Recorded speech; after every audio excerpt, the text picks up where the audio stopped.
सबभन्दा पहिला त म आफूलाई ब्लेस्ड फिल गर्छु होइन, किन एसपिए कलेजसँग जुड्न पाएँ।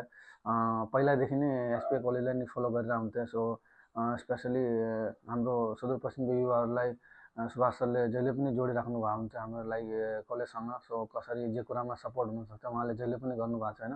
सो त्योसँग जुड्दा एसपिएसँग सो एकदमै राम्रो र एकदमै ब्लेसिङ फिल भइरहेछ। सो आगामी दिनहरूमा अझै यो कलेजको जोडेर अझै ब्लेस्ड फिल हुन्छ जस्तो फिल आउँछ।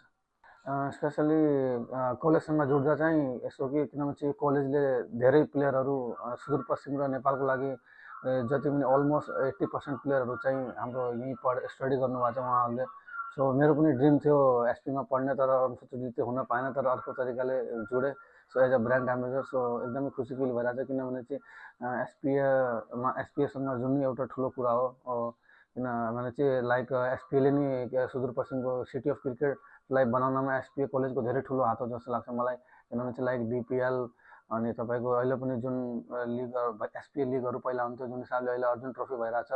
सो अनि जुनसुकै सुदूरपश्चिममा टुर्नामेन्ट हुन्छ त्योसँग एसपिए कलेज कनेक्ट हुन्छन्। सो एकदमै एसपीको ठुलो हात छ। सो त्यहाँ एसपिएसँग जोडेर चाहिँ एकदमै ब्लेसिङ फिल भइरहेछ आफूलाई।